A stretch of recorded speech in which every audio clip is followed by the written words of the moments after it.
नमस्कार दोस्तों, मेरा नाम संजय है। मैं एक शराबी हूँ। ईश्वर हाय की कृपा। संजय जी। हेलो। ईश्वर की कृपा एक साथ और ये सुंदर प्रोग्राम के माध्यम से आज सोबर हूँ, खुश हूँ, अच्छा जीवन जी रहा हूँ यार।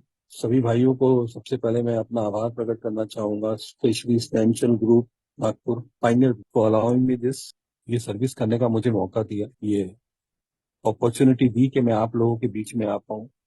सारे होस्ट को होस्ट अनंता जी स्पेशली, वहीं उनके साथ मेरी ये वैसे तो बातचीत नहीं हुई, लेकिन हाँ वी हैज बीन इंटरेक्टिंग, तो उनसे थोड़ी जान पहचान भी है। और उनने ये मौका मेरे को एक साल पहले भी दिया था, और उस वक्त पता नहीं क्या रहा, जिंदगी बीच में आ गई कि समय ऐसा था कि मैंने वो मौका खो दिया। तो देखिए, कहते हैं ना कि एम में अगर आपको शेयरिंग का मौका मिले तो छोड़ना नहीं चाहिए, क्योंकि शेयरिंग एक माध्यम बन जाता है ईश्वर के प्यार को बांटने का। और मैंने वो छोड़ दिया था, और आज एक साल के बाद मुझे मौका मिल रहा है।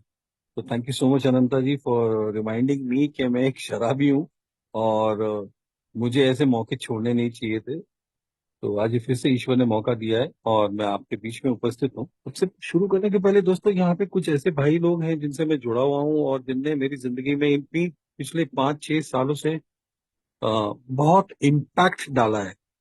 These are some finest human beings on this planet, जिसको मैं कहना चाहूंगा कि जिनकी वजह से ये मेरी जो 26 ईयर्स के बाद, 24-25 ईयर्स के बाद पोस्ट कोविड जो रिकवरी हुई है, उसमें बहुत बड़ा योगदान रहा है इन लोगों का। और वो क्यों है मैं आपको बताऊंगा जब मैं अपनी कहानी बताऊंगा और कैसे हुआ ये। और नीरज भाई, शीश राम जी, वरुण भाई हैं, ये सब मेरे से आधी आधी उम्र के हैं। लेकिन वो कहते हैं ना कि उम्र और ये सब हमारी भाषा, परिस्थितियां, ये सब नहीं देखती हमारी बीमारी और ना ही हमारी रिकवरी, इन चीजों पे निर्भर नहीं होती है।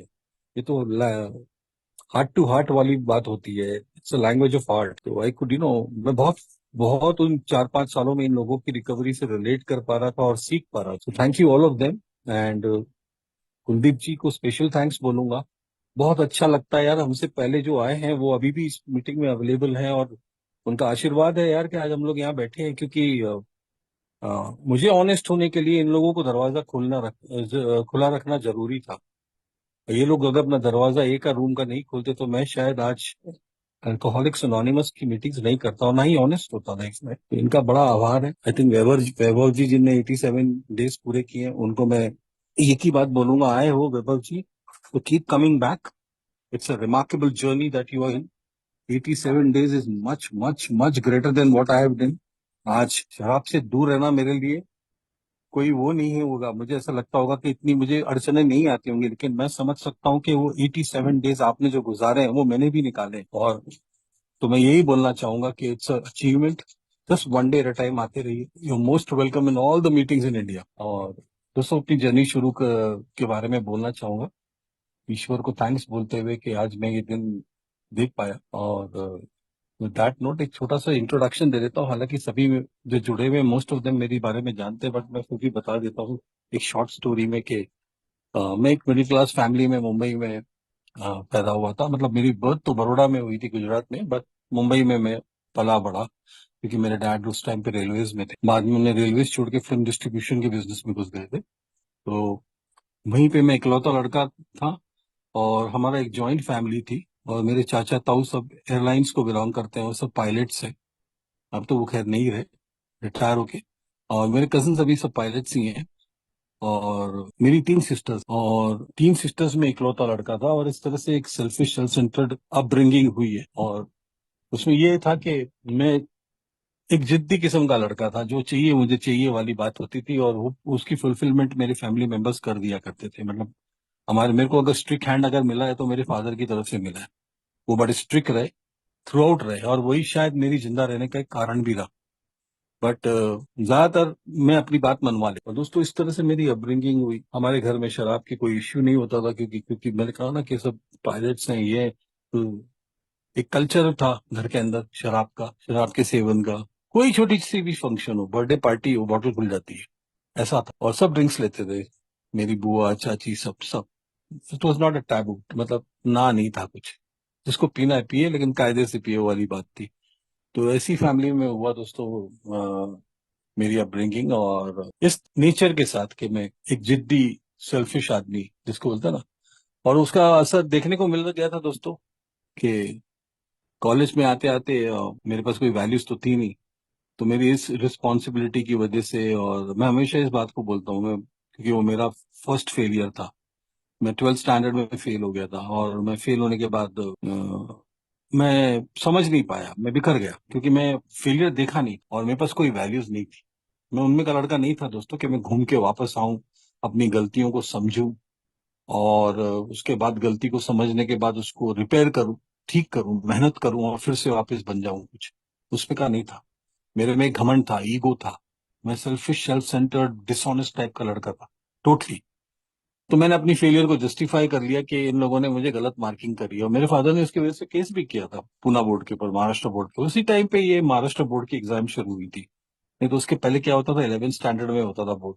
लेकिन उस टाइम पे ये 10th बोर्ड, 10+2+3 का सिस्टम शुरू हुआ था। मैं जब 10th में था, जब हुआ, मेरे फादर ने हाई कोर्ट में जाके केस भी लड़ा, क्योंकि ही वॉज नॉट। देखिए क्या होता है ना, एक होप होता है एक पिता का कि एकलौता लड़का है, पढ़ने में भी अच्छा खासा है यार, ये फेल कैसे हो गया। और मैं जब बोल रहा हूँ कि नहीं मैंने तो सारे पेपर सही किए, तो उनका वो विश्वास मुझ पे, तो वो उनने केस ठोका, वो जीते। और मेरे फादर के सामने पेपर्स खोल के रखे गए, और मेरे फादर को बोला, देख लीजिए आपके ये सुपुत्र जो हैं उनने ये किया हुआ है, और ये ऐसे ऐसे मार्क्स दिए गए। और मैथ्स में मुझे तो 2 आउट ऑफ 100 मिले थे, आप सोचिए।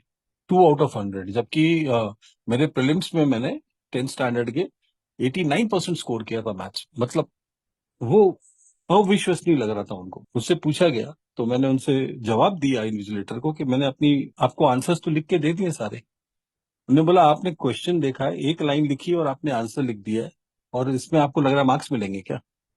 You have to do the complete working. लेकिन मैं बोलता हूँ ना, वो उसमें का एकदम इरेस्पॉन्सिबल टाइप का कुछ भी, अपने हिसाब से अपना पेपर छाप के आ गया था, अपने स्टाइल से, ओवर कॉन्फिडेंट, केयरलेस। सारी चीजें थी, सब भर भर कूट कूट के थी यहाँ पे। करियर वरियर के बारे में, कॉलेज अच्छी मिलेगी, कुछ कुछ भी कोई फिक्र नहीं थी, क्योंकि मैं हमेशा इस बात का घमंड रखता था कि मेरे फादर पैसा वैसा खिला खिलू के कोई भी कॉलेज में डाल देंगे ये। और फिर कैसे कैसे मैंने इंजीनियरिंग इंजीनियरिंग की बातें, सब सब मेरे फादर के खाप टूट गए, सारे खाप टूट गए। और एक मेरी जो जिद थी कि मुझे मर्चेंट नेवी ज्वाइन करा, जिसकी मैंने एग्जाम्स भी क्लियर करी, वो भी उनने वो कर दी। क्योंकि क्या होता है कि आप, हमारे जो साथ जुड़े हुए लोगों को इनिशियल स्टेजेस में ये पता तो नहीं चल पाता कि इसके साथ एग्जैक्टली हो क्या रहा है। क्योंकि मैं उस टाइम पे, मेरी ड्रिंकिंग शुरू नहीं हुई थी उस तरह से, मेरी प्रोग्रेशन नहीं हुआ था, लेकिन उसके चिन्ह तो दिख रहे थे कि कुछ तो गड़बड़ है यहाँ पे।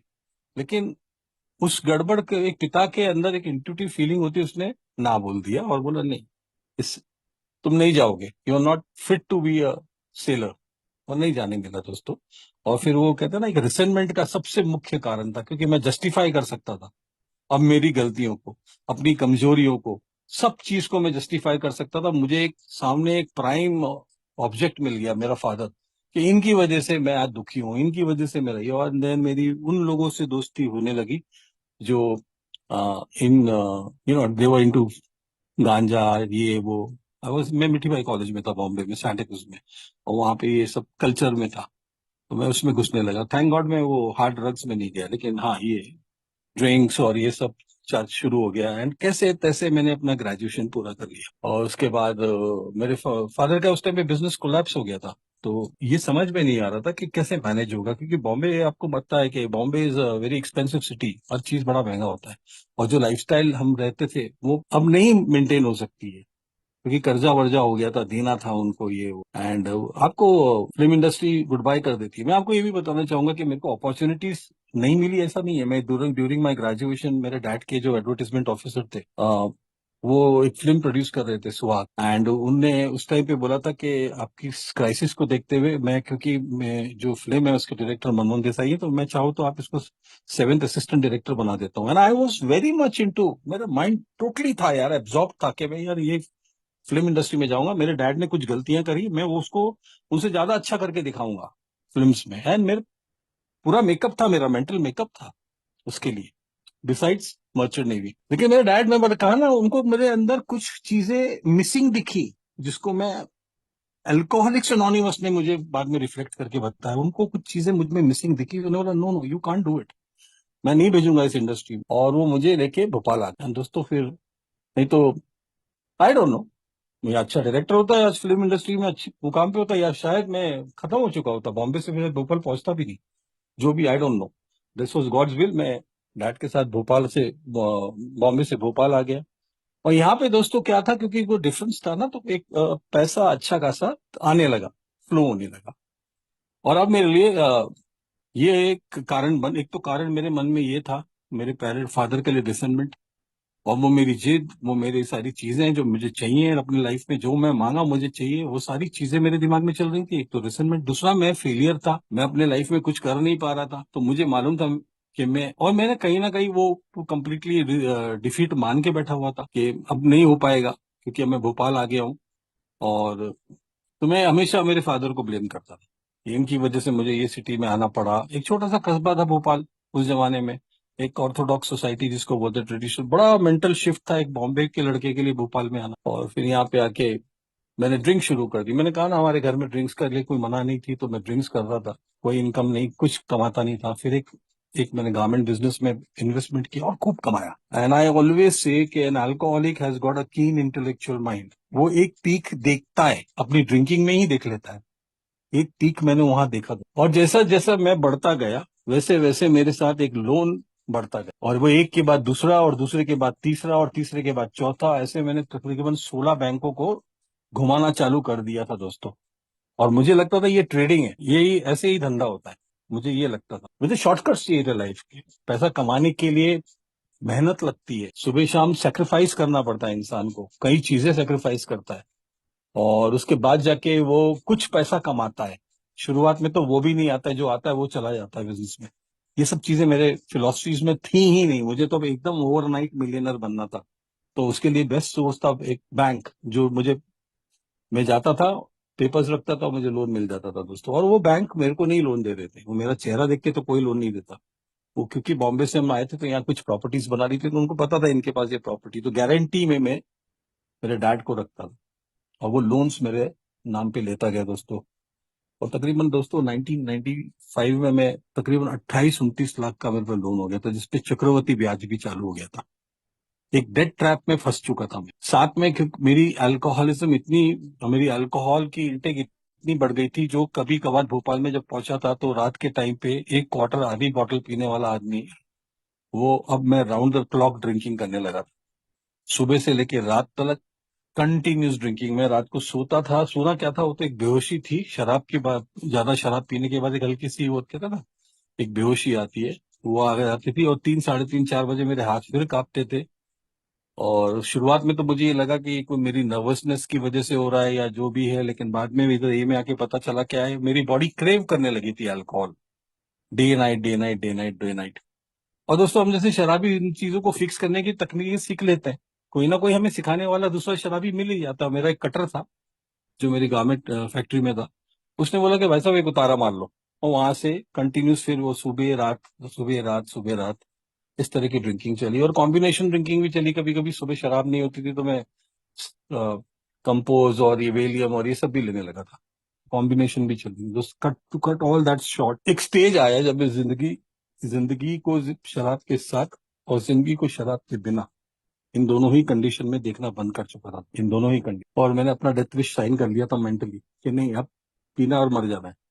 एंड दोस्तों, वहां लकीली मेरी शादी भी हो गई थी, और एक मेरी पहली डॉटर भी हो गई। औरतों का बहुत बड़ा रोल रहा है मेरे जीवन में, मैं आपको बताऊंगा आगे कैसे।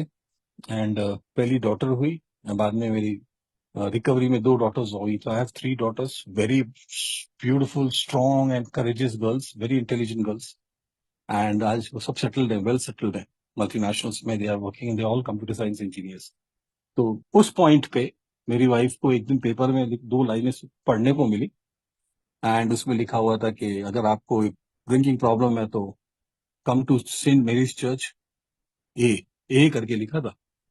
मेरी वाइफ को एकदम याद आया, क्योंकि कभी मैंने पीते हुए उनको ये बात बताई थी कि अगर मुझे अल्कोहलिक्स एनोनिमस का मैंने एक आर्टिकल पढ़ा है और अगर वो मुझे मिल जाएगा तो मैं चला जाऊँ, तो उसको याद रहा यार। देखिए दोस्तों, मैं तो हैंगओवर में रहता था, पेपर तो कभी जिंदगी में पढ़ू नहीं, कभी नहीं सोच सकता मैं पढूं। लेकिन उसने वो पेपर पढ़ रही थी और उसने वो 2 लाइन पढ़ ली, और मेरे को उसने ये बात बोली, और मुझे ये नहीं समझ में आता है आज तक, क्योंकि मैंने इतना ए में बैठा हूं और डिनायल और इसके बारे में सुनता हूं कि शराबी इतना डिनाइल पे रहता है कि वो कभी शराब छोड़ना नहीं चाहेगा, वो अपनी जान दे देगा, ये वो सब बोलते हैं।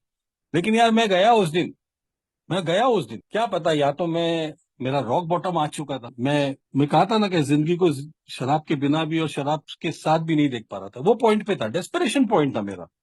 मैं गया और वहां पे एक लेडी बैठी हुई थी दोस्तों। अब इनका जिक्र करे बिना मैं अपनी रिकवरी की बात भी नहीं कर सकती, क्योंकि वो चंद ओल्ड टाइमर्स में से हैं जिन जो जो जो एक्चुअली किसी एक अल्कोहलिक के जीवन में बहुत फर्क ला सकते, जीवन मरण का फर्क ला सकते। And she is more than my mother to me. मेरी माँ ने तो मुझे जन्म दिया है, but she is the one who gave me that real values of living in this world, जिसको बोलते हैं ना असली जिंदगी जीने का जो वैल्यूज होती है, वो उस लेडी की। और मैं हमेशा बोलता हूँ शेयरिंग में भी कि अगर उस लेडी की जगह कोई आदमी होता तो शायद वो थोड़े लच्छे वच्छे लगाता, उस पे थोड़ा कुछ करता, अपनी शेयरिंग बोलता ऐसी कि थोड़ी सी उसकी ग्रैंडियोसिटी भी होती।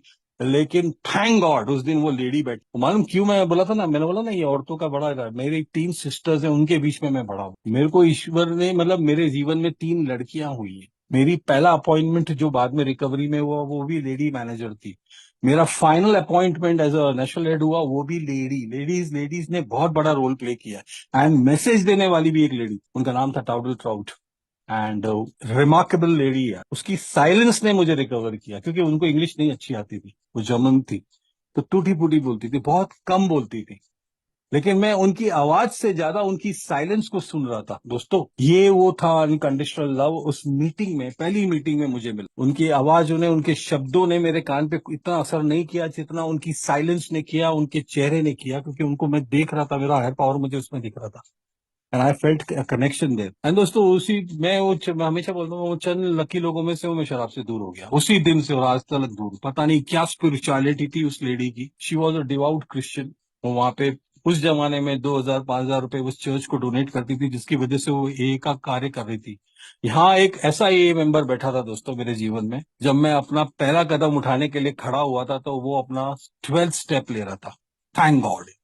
थैंक गॉड एक ऐसी लेडी जिस जो 12 स्टेप प्रोग्राम पे प्रोग्राम थी। मैं क्यों बोल रहा हूँ इतना जरूरी है ये, वो आपको आने वाली शेयरिंग में पता चलेगा कि thank God there was a person जो उधर बैठी थी, उसने प्रोग्राम किया था। दोस्तों उस जमाने में मीटिंग्स मध्य प्रदेश में नहीं हुआ करती थी, कुछ लोग आते थे, कभी कभार चले जाते थे। ये लेडी अकेली बैठी, और जब उनने मुझे देखा कि मैं एक दिन से सोबर हूं, तो उनने ये इंश्योर किया, मतलब उनको पता था कि अगर ये नेक्स्ट डे में अगर इसको मीटिंग नहीं मिलेगी तो ये पी लेगा। तो मेरे को फोन करके उन्होंने पहले दिन पूछा, तो मैंने इनफैक्ट फोन किया, तो उन्होंने बोला तुमने पिए क्या? बोला मैंने नहीं पिए। बोले मुझे, तो बोला ठीक है तुम कल मीटिंग पे आओ। मतलब कहाँ आना है? बोले वहीं आना है। बोला मैं इतना ब्रोक था, मेरे पास जाने के पैसे नहीं थे यार। तो उसने बोला मैं तुमको घर में लेने आऊंगी।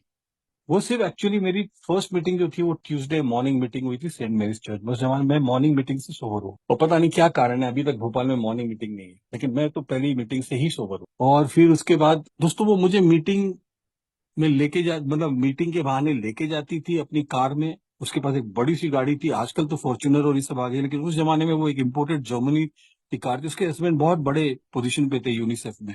उस गाड़ी में हम लोग घूमते थे, वो मुझे मीटिंग्स में लेके जाती थी, मीटिंग कराती थी। फिर हम लोग वहां से एक गांधी भवन नाम का रिहेब सेंटर था उस जमाने में, वहां जाते थे। वहां जो भर्ती थे उन लोगों को वो गिफ्ट्स देती थी, टॉयज देती, एक चैरिटेबल, जिसको बोलते ना चैरिटेबल इंसान। और वो उनके एक्शंस जो थे वो मुझे इन्फ्लुएंस कर रहे थे। वो मुझे बिग बुक पढ़ाती थी, उनके पास एक हार्ड कवर की बिग बुक थी। जब वो जा रही थी तो उनने अपनी जीएसओ को, जो नॉर्मली एक बिग बुक आई थिंक उस जमाने में 350 या 400 रुपए की आती थी, तो उनको मेरा एड्रेस दिया। और 2,000 2,500 रुपए की बाद में हुआ, जब मैं बॉम्बे गया था, तो वो उस जमाने में बाइकला में एक छोटे से रूम में जीएसओ हुआ करता था, तो उनसे मिला तो उन्होंने बोला हाँ वो लेडी 3,000 रुपए देके गई है संजय, वो बोल के गया था। और एक लेटर उनने उस बिग बुक के साथ मुझे भेजा था, और मैं कल भी परसों भी शेयर कर रहा था कि वो लेटर मेरे लिए इस पूरी बिग बुक से बड़ी मैं कोई किताब नहीं समझता इस दुनिया में है, उससे भी महान वो लेटर है कि I will pray for you till eternity. वो लास्ट लाइन उसमें ये लिखी हुई थी। एंड दोस्तों ये वो टच था उस लेडी से मुझको मिला। एंड वो 3 महीने बाद चली गई, और फिर यहाँ कुछ मेंबर्स आने लगे और ये वो आने लगे। और मुझे looking at the culture of alcoholics anonymous, मुझे भी यही लगा कि सोब्राइटी इज द सोल्यूशन यार। लाइफ में सोबर रहना ही सब ठीक है, सब ठीक हो जाएगा एक एक करके दोस्त। और पर क्या हो रहा था कि मैं बेचैन चिड़चिड़ा रहने लग गया था दोस्तों। और ऐसा मेरा 1 डेढ़ साल जाने लगा, और आखिर आखिर में मैंने क्या फील किया कि मेरे मेरे भीतर मैंने एक होल फील करा यार, एक बहुत गहरा खड्डा फील होने लगा, जिसमें ये खड्डा फियर से, रिसेंटमेंट से भरा हुआ था। तरह तरह के सेल्फिश थॉट्स मेरे अंदर आते थे, इतना नेगेटिविटी थी उस खड्डे के अंदर। और उसका पेन मुझे कॉल दे रहा था, मुझे वो मुझे पुश कर रहा था कि मैं ग्रो करूं, लेकिन मैं मेरे पास क्या करूं, तो करूं क्या, कुछ समझ में नहीं आ रहा था दोस्तों। वो क्या रहा था कि इर्द गिर्द जो कल्चर था ना, वो ये टू स्टेपिंग का था कि आप शराब से दूर हुए सर्विस करो, शराब से दूर हुए सर्विस करो, दोनों बहुत अच्छी चीज है, मैं ना नहीं बोल रहा, but that was the culture. और मुझे समझ में नहीं आ रहा था, किसी ने, एक भाई ने बोला तू स्पॉन्सर ले, और मैंने फिर वो स्पॉन्सर लिया दोस्तों। एंड उसके बाद स्पॉन्सर के साथ, जब वो, कुछ मेरा नसीब था कि वो लोग बॉम्बे आए, बॉम्बे से भोपाल आए हुए थे सर्विस करने, और उनमें से एक को देख के मैं बड़ा अट्रैक्ट हो गया दोस्तों। और क्योंकि उनके जीवन में उनका सेपरेशन चल रहा था उस टाइम पे, लेकिन वो एक बहुत खुश मिजाज और मजाक मस्ती करने वाला और कॉन्फिडेंट आदमी लग रहा था मुझको। और मुझको ना वो चाहिए था। मैं टूटा हुआ आदमी था, एकदम कंप्लीटली शैटर्ड था मैं। 1.5 साल में तो मैं अपने आप को हेट करने लग गया था कि क्या हूं मैं, क्या बन गया मैं यार। मैं आपको बताता हूँ कि सही बात बिल्कुल सही है यार, कि कभी अगर आप प्रोग्राम पे नहीं हो ना, तो आपने शराब पीते वक्त इतना डैमेज नहीं किया होता जितना डैमेज आप आ, अपनी रिकवरी में कर लेते। और मैं उस आदमी को देख रहा था, यह आदमी ऐसा था जिसका सबसे बड़ी बात यह थी कि इसका कॉन्शियस डेवलप था यार, इसका जमीर जगा हुआ था, ये सच देख भी रहा था और अप्लाई भी कर रहा था अपने जीवन में, और डेयरिंग के साथ कर रहा था दोस्तों। और उस चीज ने मुझे अट्रैक्ट किया, और मैं उनसे जाके पूछा, आप मुझे प्रोग्राम, आप मेरे स्पॉन्सर बनेंगे? मैंने स्पॉन्सर तभी बनूंगा अगर you are willing to work the 12 दोस्तों। उसने सीधी बात ये बोली मुझको, and I had no choice. मैंने बोला हाँ, I am ready to work. तो बोले ठीक है, बॉम्बे आ जा। और वो मुझे फिर उन्हें बॉम्बे बुलाया दोस्तों, वहां से मेरा प्रोग्राम शुरू हुआ दोस्तों। मैं आपको डिजीज के बारे में बिल्कुल डिटेल में नहीं जाऊंगा, we don't have the time. It is just a gratitude and journey की शेयरिंग। मैं आपको बताऊंगा, फर्स्ट की बात जब चल रही थी, इस मैं तरह तरह के सवाल पूछता था उसको, रिकवरी के तरह तरह के आइडियाज थे मेरे, सर्विस करने से रिकवरी हो जाएगी। एक दोस्तों, 1 मिनट में म्यूट कर रहा हूँ, 1 मिनट, सॉरी मैंने आपको इंटरप्ट किया। हाँ, तो दोस्तों उसको ये कोई परवाह नहीं थी, मैं सर्विस से रिकवरी होती है, मैं ये बोलता था। मीटिंग करने से रिकवरी होती है, मीटिंग करो सोबर रहो, मीटिंग करो सोबर रहो, ये सब बहुत अच्छी चीज है। और उस लेवल की रिकवरी करने वाले लोग के बीच में ही था मैं। लेकिन जिस लेवल पे मेरे को अंदर से कॉल आ रहे थे ना, उस लेवल पे वो मैसेजेस जा नहीं रहे थे रिकवरी के। बट ये पहली बार एक आदमी था जो अपने, मुझे एडवाइस नहीं दे रहा था, जो अपने अनुभव शेयर कर रहा था, इस बुक के जो अनुभव उसके थे वो शेयर कर रहा था, और मैं उसकी कहानी में अपनी कहानी ढूंढ रहा था। और उसका एक ही मकसद था, वो एक ही चीज को इंश्योर कर रहा था कि मैं मेरी बीमारी को अच्छे तरह से समझ लूं, जो वो बता रहा है इन्फॉर्मेशन, मैं अपने अनुभव के आधार पे उसको रिलेट कर पाऊं, और देख पाऊं क्या ये मेरे में लक्षण थे इन चीजों के। वो जो 3 फोल्ड डिजीज की बात होती है, क्या ये लक्षण थे? उसको कोई परवाह नहीं थी, और आज तक उसको इस बात की कोई परवाह नहीं है। He was the first person to teach me consistency. मेरे जीवन में जो कंसिस्टेंसी नहीं थी, ये वो इंसान था। He was only consistent about one thing, क्या मैं अपनी बीमारी को समझ पा रहा हूं कि नहीं समझ। एंड अगर समझ लिया है, तो क्या ये जो सोल्यूशन इस किताब में दिया गया है, तो उसको लेने को तैयार हूं क्या? एंड दोस्तों, उसने मुझे ये बिग बुक की यात्रा शुरू करवाई दोस्तों। एंड अब इसमें मैं डिटेल में नहीं जाऊंगा, टेक्निकलिटीज में नहीं जाऊंगा, it's already 2:43, 3 o'clock, we need to wind up. But third step, कुछ कुछ जो स्टेप्स पे मेरे को बहुत डिफिकल्टीज आई हैं, मैं उस पर बोलूंगा। थर्ड स्टेप पे पहुंचते पहुंचते क्या हुआ कि उसने पूछा मेरे को, संजय ये तू ईश्वर को छोड़ने को तैयार है क्या? ये तेरे जो थॉट्स हैं, all your thoughts and all your action. तो मैं बोला आई एम रेडी फॉर इट यार, मैं विलिंग हूँ। मेरी फैमिली में जो, फैमिली को लेके जो मेरे पूरे विचार है मेरे दिमाग में, वो सारा देने को तैयार हूँ। वो जो चीजें हैं शराब को लेके, सबके बारे में देने को तैयार। बट मैं बोला एक बात है मेरे दिमाग में, और ईमानदारी से मैं बोलूंगा। बोले क्या है? बोले यार, इतना बड़ा लोन कैसे उतरेगा? नौकरी नहीं है मेरे पास, धंधा नहीं है, कुछ नहीं। मेरे लिए तो आज ये प्रॉब्लम है कि मेरे घर में इनकम भी नहीं है, कि घर कैसे चलेगा। एक फैमिली है, मेरे फादर ओल्ड है, वो कुछ नहीं कर सकते। तो बोले मुझे नहीं मालूम। तो मैं बोला फिर ये तेरे को नहीं लगता है कि मुझे थोड़ा प्रैक्टिकल रहना पड़ेगा, अगर बीच में लोन वोन चुकाना हुआ, कोई बैंक खड़ा हो गया, नोटिस, क्योंकि मेरे घर पे नोटिस ही नोटिस आ रहे थे। मैं वो लोगों में से था जिसने पहले दिन की रिकवरी जो शुरू करी थी, तो वो बैंक नोटिस ही था मेरे घर, नोटिस पे नोटिस आ रहे थे। तो वो उसने बोला एक बात बता, तूने तेरे हिसाब से सब ट्राई किया? बोले हाँ। तूने तेरी विल पावर लगा दी। बोले हाँ। कहाँ पहुंचा तू? मैं बोला इधर आ गया ना, ये मैं तेरे सामने खड़ा तो हूँ, वहां पहुंचा। बोला यार, ईश्वर अगर ईश्वर के हाथ में छोड़ेगा तो कम से कम इतना बुरा तो नहीं होएगा ना। दोस्तों वो सुनने के बाद अगर आपको लगे कि मेरी आंखें खुल गई होंगी, तो नहीं, ऐसा नहीं था दोस्तों। वहां मीटिंग्स में फिर मैंने सुनना शुरू किया, और वो सबसे बड़ा प्रमाण तो वो आदमी था यार, कि जो ईश्वर पे सब छोड़ के जीवन जी रहा था। और आप लोग जो उधर बैठे हो, जो मेरे अराउंड हो, उन लोगों को देख के मेरे को लग रहा था कि नहीं यार, ये हो सकता है यार, छोड़ दो, लेट गो करो उसको, लेट गो करना आसान नहीं था मेरे लिए दोस्त, क्योंकि मेरी मेरी जो नेचुरल इंस्टिंक्ट है ना, वो मुझे बार बार बोल रही थी अपने हाथ में रख भाई, ये छोड़ेगा तो मरेगा, मर सकता है, वापिस दारू पी लेगा तू। इसी जो कारण जिनके वजह से मैं दारू से दूर रहते हैं लोग, रिकवरी में रहते हैं, जो कारण होते हैं ना, जैसे कि फैमिली लाइफ अच्छी हो, अच्छा प्रोफेशन हो, सिर पे कोई बर्डन, ये सब बोलते हैं ना हम लोग यही में, वो सारे कारण मेरे को दारू पिलाने की तरफ ले जा रहे थे। यहाँ तक कि दारू से दूर रहे लोग, वो भी मुझे दारू की तरफ ले जा रहे थे, क्योंकि मैं प्रोग्राम तो करने को तैयार ही नहीं था ना। यही कारण बन रहे थे मेरे को शराब की तरफ ले जाने वाले। बोले संजय, अगर तूने तेरी खोपड़ी चलाई और तू सोचता है कि तू जीत जाएगा, तू जीतने वाला नहीं है, तू फिर वापस उधर ही जाएगा। और मेरे पास कोई चॉइस भी नहीं थी दोस्त। एंड फाइनली धीरे धीरे धीरे धीरे मैंने ये लेट गो करना चालू किया, and I said I am willing now today, and this is making sense. मैंने उसको ये बोला, बोले come here, will do the fourth fifth. और मैं गया वापस बॉम्बे दोस्तों, और मैंने अपना चौथा पांचवा लिया। एंड उसके इफेक्ट्स ये थे दोस्तों, ये चौथा पांचवा करा तो एक नॉर्मल जीवन जीने के लिए जो हल्कापन है ना, वो मुझे डे वन से महसूस होने लगा। एक एक अंदर का जो गटर है ना, जो कचरे से भरा हुआ था, वो सब बाहर आ गया। उसके साथ एक ईश्वर की रोशनी में आ गया। जो एक अंधेरे के अंदर में जो चलता था ना, वो सब सामने, ईश्वर के सामने रख दिया मैंने दोस्त। और पहली बार मैंने अपने आप को थोड़ा कंसिस्टेंट पाया दोस्तों। मैंने देखा इस वजह से मेरे अंदर एक कंसिस्टेंसी डेवलप होने लगी दोस्तों, क्योंकि दो प्रोसेस एक साथ शुरू हो गए। एक तो जिन जख्मों को लेके मैं जी रहा था, जो मुझे पेन दे रहे थे, उन पे हीलिंग शुरू हो गई दोस्तों, उसके अंदर का जो भी कचरा था वो निकलने लगा। और दूसरा, मैं अपने आप को माफ करना शुरू करा, और दूसरों को भी माफ करने लगा दोस्त। मेरा जो ये लोन का फियर था, लोन था, लेकिन उसका फियर अब कम हो गया। उसकी फ्रीक्वेंसी, उसकी इंटेंसिटी धीरे धीरे नीचे नीचे जाने लगी दोस्त। वो इतना परेशान नहीं करने लगा था। मेरा टाइम जो था, जो मेरा एकदम अनप्रोडक्टिव चलता था, मैं सुबह शाम इन्हीं चीजों में रहता था। लोन, पैसा कहाँ से आएगा, ये वो। और जो जो वाइफ के प्रति घृणा हो गई थी, उस पर शक करता था, हालांकि शी वॉज सपोर्टिंग मी। मेरी एक क्या 3,500 रुपए की नौकरी थी, उसका एक गवर्नमेंट जॉब था, तो शी वॉज सपोर्टिंग मी। उसको मैं घृणा करता था, शक करता था। आज मैं देख रहा था कि यार, मैं उसको रिस्पेक्ट, थोड़ी सी मेरे माइंड में रिस्पेक्ट उसके लिए आने लगी। वो जो झगड़े थे ना, उनकी इंटेंसिटी अब थोड़ी कम होने लगी बस। एंड मैं अपनी 6-7 स्टेप की प्रार्थना करने लगा कि मैं ईश्वर बदल जाए, लेकिन हो रहा कुछ हो नहीं रहा था बहुत ज्यादा।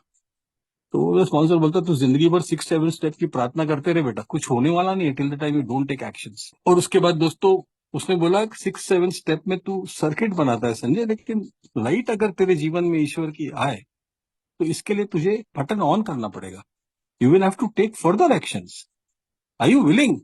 एंड फिर वो अमेंड्स की बारी आई दोस्तों, और फिर उसने बोला कि तेरा बैंक का मामला क्या है बता। तो मैं बोला, वो नोटिस जाता है, मैं छुपा के रख देता हूँ, बिग बुक के अंदर डाल देता हूँ। बोले उससे क्या होने वाला है, एक दिन तो तेरे को फेस करना पड़ेगा ना। डॉजिंग करेगा, कितना डॉजिंग करेगा? मैं बोला उसका कितना ब्याज हो गया, मेरे को तो ये सोचने में डर लग रहा है कि उधर से उठा के सीधा वो पुलिस स्टेशन नहीं लेके जाए। बोला but you will have to face it one day, and today you have God in your life, you are allowing God to come in your life ना। बोला हाँ। तो बोला प्रार्थना कर जा तुम मिलके। और दोस्तों वो, अब मैं इसको मैं बता रहा हूँ ना दोस्तों, ये मेरा actually narrative, it's not an autobiography. ये मैं एक एक लाइन, दो दो लाइन में जो आपको बोल रहा हूँ ना, इसको सालों जिया है। ये बैंकों के चक्कर मैंने सालों मारे, और मैं जाने लगा दोस्तों, बैंकों को अप्रोच करने लगा, बट वो प्रामाणिकता मेरे में आने लगी। और एक छोटी सी नौकरी लेके बैठा हुआ था मैं, 8 घंटे की नौकरी करने लगा, क्योंकि वो यही बोलता था, मुझे नहीं मालूम इससे तेरा लोन चुकता है कि नहीं, बट एटलीस्ट तू तेरे घर में जब खाना खाएगा ना, तो तुझे लगेगा कि तूने कुछ कमाया है, और उसके हाथ, तो अपने हाथ की कमाई, मेहनत की रोटी खा रहा है। क्योंकि मुझे 8 घंटा काम करना भी नहीं आता था दोस्तों। मैंने बोला था ना, मैं शॉर्टकट मारने वाला आदमी था। मैं तो लोन लेके लोगों को वो करता था, शो ऑफ करता था, देखो देखो मेरे को देखो। ये मैं भी रिकवरी में आने के बाद भी यही करता था, लेकिन पहली बार इसने बताया दोस्तों, और एक नई जिंदगी मेरे सामने खुल के आने लगी। और ये थी रियल जिंदगी, ये थी हकीकत की जिंदगी, ये मेरे काल्पनिक दुनिया नहीं थी दोस्त। मेरे दिमाग में तो ये था कि इधर से मैं ये शेयर में लगा दूंगा, उधर से करूंगा, वो करूंगा, ये वो कोलैप्स हो गई पूरी। और एक रियल जिंदगी जिसमें एक रियल पावर काम करता है ना, वो सामने आने लगा दोस्त। As I was growing in this 9th step, as I was approaching this banks, as I was, मेरी वाइफ जो जिसको देख के मेरे को घृणा होती थी, उसकी पहली बार खिलखिलाती हुई हंसी देखी मेरे को, मालूम, मैं उसको ये बोलता था कि तू हंस नहीं रही है, तू मेरे को टॉन्ट मार रही है, एक जमाने में ये बोलता था, तू मेरे को देख के हंस हंस रही है। उसकी हंसी रोक दी थी मैंने। कंप्लेन वो मेरे को क्या करेगी कि उसके जीवन में क्या प्रॉब्लम चल रही है, मैं तो उसको हंसता हुआ देखना पसंद नहीं करता था, लेकिन आज मैं उसकी हंसी देख पा रहा था और अच्छा लग रहा था मेरे को अंदर से। दोस्तों मैं आपको क्या बोलूं, वो फीलिंग कुछ, अभी क्या बोलूं आपको मैं, वो डिफिकल्ट है बहुत, लेकिन वो उस टाइम पे मुझे महसूस हुआ जब मैंने अपने आप को ऐसा फील करते हुए देखा ना दोस्तों। उस दिन मैं अल्कोहलिक्स एनोनिमस का एक्चुअली मेंबर बन गया। उस दिन मैं एक्चुअली अल्कोहलिक्स एनोनिमस का मेंबर बन गया। जिस दिन मेरे अंदर वो खुशी आने लगी ना, जिंदगी जीने की, दैट जॉय जो हमारी आत्मा जिस पे फीड करती, उसको फील किया दोस्तों मैंने। मेरी जमीर को जब मैंने जिंदा देखा ना दोस्तों, उस दिन मैं अल्कोहलिक्स एनोनिमस का मेंबर बन गया। जब मैंने अपना 10th 11th स्टेप लिया और जब मेरे को पहली बार ईश्वर की झलक दिखी, उस दिन मैं बना, उस दिन मैं अल्कोहलिक्स एनोनिमस का मेंबर बना। इट्स वेरी डिफिकल्ट मेरे जैसे शराबी के लिए, जो क्रॉनिक अल्कोहलिक है, ये अनुभव मेरे बस की बात नहीं थी। ये मेरे को मिला, तब मुझे लगा कि हाँ, there is a presence, something greater than me loves me. दोस्तों वो 10th 11th स्टेप में ईश्वर चाहता क्या? आप, ईश्वर चाहता क्या? हमसे दो या तीन चीजें ही चाहता है दोस्तों। एक तो वो ये बोलना चाहता है कि आई लव यू। दोस्तों मैं आपको सबको ये बोलना चाहता हूँ, ही लव्स अस डेस्परेटली। वो उस वक्त भी मेरे साथ था जब मेरे को ये का मैसेज नहीं मिला, नहीं तो मैं ये में आता कैसे, बहुत मालूम पड़ता है दोस्त। एंड दूसरा वो बोलता है कि कुछ भी हो जाए, I will always love you, just surrender to. इससे ज्यादा बोलता क्या है? जब छोड़ दे यार सब मेरे हाथ में। That is what he saying. वो जो मेरे कान में होता है ना दोस्तों, मेरी आपकी चिल्लाई हुई आवाजें से कई ज्यादा स्ट्रॉन्ग, बड़ी आवाज है वो उसकी। ये बोलता ना कि उसकी झलक ने मेरे जीवन को मीठा कर दिया। And the sweeter he got, the more I surrendered. जितना वो वो मिठास मेरे जीवन में आने लगी ना दोस्तों, मेरे सारे लोन चुक गए इन 4 5 6 6 years. I don't know how it happened. एक बेटर जॉब्स की तरफ जाने लगा। मल्टीनेशनल एक आई थी, 300 लोगों का लाइन से सिलेक्शन हो रहा था। It was first time IT industry introduce हुई थी इंडिया में। एक बहुत बड़ी मल्टीनेशनल बैंक आई थी और वहां पे मैं गया। मेरे पास तो क्वालिफिकेशन भी नहीं था, इंजीनियर्स आ रहे थे, ये लोग आ रहे थे। There were 2 people selected from MP and I was the first one to be selected from Bhopal. कौन करा के दिया है यार? ये क्या मतलब, मैं मेरे सोच के परे यार। कोई टैलेंट वैलेंट कुछ नहीं, कुछ नहीं। मेरे को तो कंप्यूटर पे बैठना नहीं आता था, बट आई गॉट सिलेक्टेड है। 4.5 घंटे के इंटरव्यू में ही failed, I don't know what he failed. उसने वो ये प्रामाणिकता जो इस फेलोशिप ने मुझे दी ना, वो प्रामाणिकता मुझे लगता है सामने वाले ने कैच कर ली। एंड वो अमेरिकन मल्टीनेशनल थी, उसने जीती। और उसके बाद there was no looking back. एक जॉब के बाद दूसरा जॉब मिला एंड एक लोन की खत्म होता गया दूसरा। फर्क इतना हुआ, पहले मैं एक लोन को चुकाने के लिए दूसरा लोन लेता था दोस्तों। इस बार ये हो गया कि लोन चुकाने के लिए दूसरा लोन लेने की जरूरत नहीं पड़ रही और चीजें चलती गई दोस्तों। जिन बच्चों को देख के मैं तकिए में रोता था सिर रख के कि इसका क्या होगा, इन लोगों का, इनका फ्यूचर क्या होगा दोस्त, इनका क्या फ्यूचर होगा, वो बच्चों को मैंने ब्लूम करते हुए देखा, ग्रो होते हुए देखा मेरी लाइफ में। And today thank God, greatest gift of my life, the three beautiful ladies working in 3 multinationals and very talented। ये इससे बड़ा गिफ्ट मेरे जीवन में आ नहीं सकता है। आई केम हियर फॉर 1%। यार मैं क्या लेके आया था यार? एक शराबी कितना छोटी छोटी चीज डिमांड लेके आता है, दारू छूट जाए मेरी खाली, उसने मेरे को 99% ज्यादा दिया दोस्तों। एंड यहाँ जाके मैं आपको दोस्तों बोलता हूँ कि ग्रेटिट्यूड की बात आती है तो हम ये बोलते हैं ना कि यार सोबर हो जा, सोब्राइटी मिलेगी तो तू जिंदगी में सब कुछ कर लेगा। बट मैं ऐसा समझता हूँ ये पूरा सत्य नहीं है दोस्त। That is not gratitude. Gratitude ये है कि बहुत बड़ी कंडीशन है सोबर रहना, क्योंकि सोबर रहा तो मैं ऑनेस्ट हो पाया, और ऑनेस्ट होने की वजह से मैंने ये 12 स्टेप्स किया दोस्तों, और वो गिफ्ट मेरे को मिला स्पिरिचुअल रिकवरी के और स्पिरिचुअल एक्सपीरियंस के रूप में, जो स्टेप्स ही प्रॉमिस करता है दोस्त। That is my gratitude. और इसकी वजह से ईश्वर ने फिर मेरे जीवन में वो सब करा जो मैं अपने आप नहीं कर सकता था। अगर मैं मुड़ के देखूं ना तो कुछ भी नहीं बदला। ऐसी कोई आइकॉनिक स्टोरी नहीं है मेरी कि कोई बहुत बड़ा एंटरटेनर हो गया, मैंने कोई बहुत बड़ी फिल्म रिलीज कर दी, या मेरे पास कोई बहुत बड़ा बैंक बैलेंस क्रिएट कर लिया, जैकपॉट, ना ना ना। बट ऐसा अगर मुड़ के देखूं, वैसे देखूं, तो सब बदल गया दोस्तों। मैं आज वो इंसान ही नहीं हूं जो मैं था, और ये सब ईश्वर की देन है दोस्तों, और आप लोगों की वजह से। Because you are around, I sponsor lot of people. मैं उनको हमेशा बोलता हूँ, मैं I will not be able to give you all the answers in your life, but definitely I will tell you one thing, I will always be around you and I will always love you. मैं तुम्हें हमेशा तुम्हारा साथ दूंगा and I will always be with a loving hand. With हमारे वहाँ कोई new कमर आता है, रिलैप्स करता है, हम देखते हैं। मेरे को मेरे स्पॉन्सर ने बोला डिस्पोजिशन कैसा होना चाहिए ये मेंबर का, संजय तेलिए। देखिए दोस्तों, मैं आपको बार बार बोल रहा हूँ, मेरी कोई भी बात अगर आपको ऐसी लग रही है कि आपकी आपकी सुनी हुई बातों से या आपकी सोच से विपरीत है, आपके स्पॉन्सर आपको कुछ और बताते हैं, तो प्लीज आप अपने स्पॉन्सर को ही सुनना, मेरी बात को रिजेक्ट कर देना।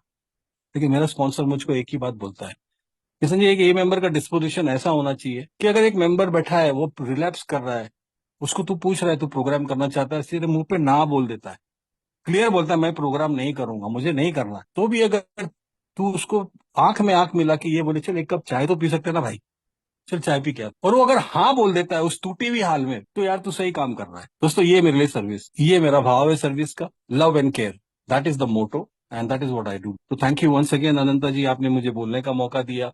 Thank you to Bhopal fellowship, जहां से मेरी रिकवरी शुरू हुई, all the members from Bhopal, वो शायद एक आध दो मेंबर हैं, लेकिन ऑल दीज पीपल, ये लोगों ने डायरेक्टली इनडायरेक्टली मेरी मेरी शुरुआत की फाउंडेशन में बहुत बड़ा योगदान रखा है। ऑल द पीपल जो ऑनलाइन मेरे से जुड़े हुए पिछले 4-5 साल से, जिनको मैं अभी अभी जानता हूँ, ये जो मुझसे बहुत आगे निकलने वाले और बहुत अच्छा, क्योंकि मैं हमेशा बोलता हूँ 2024 का जो न्यू कमर है ना, वो तो एक अलग लेवल का बंदा आया है, चढ़ाने के लिए नहीं बोल रहा हूँ, लेकिन मुझे मालूम है they have faced more, they have seen Covid, उनकी अल्कोहलिज्म के साथ उन्होंने कोविड देखा है, उसके बावजूद ये are into recovery and they are doing finest of recoveries, amazing recovery. But मेरे जैसे शराबी को तो इंस्पायर करती है कि one day at a time इनके साथ जुड़ के अपनी रिकवरी करूं। तो thank you all of you, thank you pioneer group, all the participants today over here, thank you so much for being in this gratitude day sharing with me, और मैं आपके साथ बैठ के अपनी ये शेयरिंग कर पाया। Thank you all, thank you so much.